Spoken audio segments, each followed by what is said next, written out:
தொழுகையில மிகச்சிறந்த தொழுகை எது? தொழுகையில எது மிகச்சிறந்த தொழுகை? நபி அவர்கள் சொன்னார்கள். இந்த செய்தி முஸ்லிமில் பதிவாக இருக்கிறது. ஜாபிர் ரலியல்லாஹு அன்ஹு அறிவிக்கிறார்கள், அஃதலுஸ் ஸலாத்தி தூலல் குனூத் என்று சொன்னார்கள். தொழுகையில மிகச்சிறந்த தொழுகை தெரியுமா? நீண்ட துஆக்களை கொண்ட தொழுகை. நீண்ட துஆக்கள். என்ன நீண்ட துஆக்கள்? தொழுகையில நீங்க பாருங்க, நாங்க துஆ பிரார்த்தனைகள் செய்யக்கூடிய துஆக்கள் கேட்கக்கூடிய சந்தர்ப்பங்கள் எத்தனை தொழுகையில் இருக்குது? நாங்க தக்பீர் கட்டுகிறோம். தக்பீர் கட்டியவுடன் ஓதக்கூடிய துஆக்கல்ல அல்லாஹும்ம பாயித் பைனி வ பைன ஹதாயாய, இது துஆவா இல்லையா? துஆ. எனக்கும் எனது பாவங்களுக்கு மத்தியில் கிழக்குக்கும் மேற்குக்கும் மத்தியில் எவ்வளவு தொலைவை ஏற்படுத்தியோ அது போன்ற ஒரு தொலைவை அல்லாஹ் ஏற்படுத்துவாயாக. இது துஆவா இல்லையா? இது துஆ. அப்ப எனவே தக்பீர் கட்டியவுடன் துஆ. சூரத்துல் ஃபாத்திஹா துஆவா இல்லையா? சூரத்துல் ஃபாத்திஹா அல்லாஹுவை புகழ்ந்து அவனை போற்றி துதித்து என்ன செய்கிறோம்? இய்யாக நஅபுது வ இய்யாக நஸ்தஈன், உன்னையே வணங்குகிறோம், உன்னிடமே உதவி தேடுகிறோம், எமக்கு நேர் வழியை காண்பிப்பாக. இது துஆ.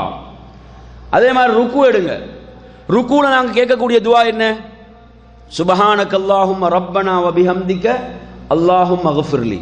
மிகச்சிறந்த ஒரு துஆ. என்ன? அல்லாஹுவை போற்றி துதித்து யா அல்லாஹ் என்னை மன்னிப்பாயாக. நபி அவங்க அதிகம் கேட்டார்கள். அல்லாஹும்ம அக்ஃபிர்லி என்று வரும். நீங்க ருக்குவிலிருந்து எழுகிறீர்கள். ருக்குவிலிருந்து எழுந்தவுடன் ஓதக்கூடிய துஆக்களை நீங்க எடுத்து பார்த்தீங்கன்னு சொன்னா, இதே அல்லாஹும்ம பாயித் பைனி வ பைன ஹதாயாய என்ற துஆ அங்கும் வரும். அந்த இடத்திலும் ரசூலுல்லாஹ் கேட்டிருக்கிறாங்க.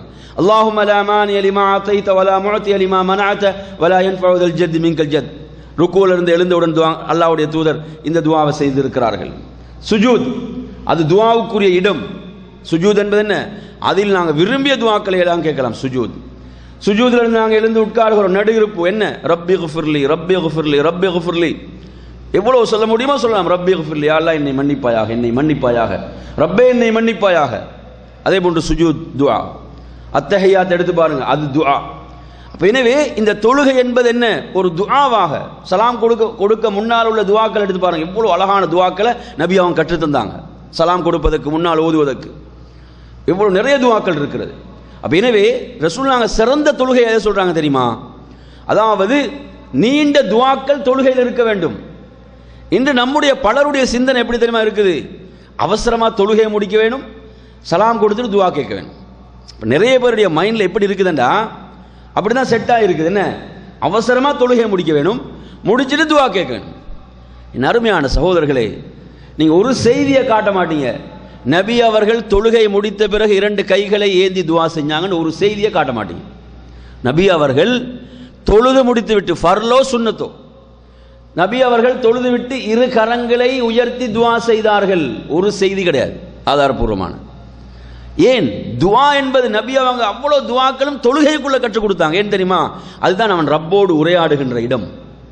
ரப்போடு உரையாடுகின்ற இடம் தொழுகை.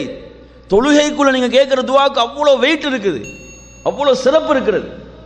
ஆனால் நாங்கள் நிறைய பேர் எப்படி நினைச்சு கொண்டிருக்கிறோம்? தொழுது முடிஞ்ச பிறகுதான் துஆன்னு நினைக்கிறோம். என் அருமையான சகோதரரை, நாங்கள் இந்த வேறுபாட்டை மிக தெளிவாக புரிய வேண்டும். தொழுகைக்குள் நாம் எவ்வளோ துஆ கேட்க முடியுமோ. ரசூலுல்லாஹ் என்ன சொல்றாங்க? ஒரு அத்தஹியா தஷஹுதை ஓதிவிட்டு அவர் எந்த துஆவை அவரை ஆச்சரியப்படுத்துதோ, அவருடைய துஆக்கல்ல எந்த துஆ அவருக்கு மிக விருப்பத்துக்குரியோ அதையெல்லாம் தெரிவு செய்து அவர் கேட்கட்டும் என்று சொல்றாங்க ரசூலுல்லாஹ். எனவே நறுமையான சகோதரர்களே, எனவே தொழுகை நீளமாக இருப்பது, அதில் அதிகம் துஆ செய்வது என்பதுதான் சிறந்த தொழுகை ரசூலுல்லாஹ் சொன்னாங்க.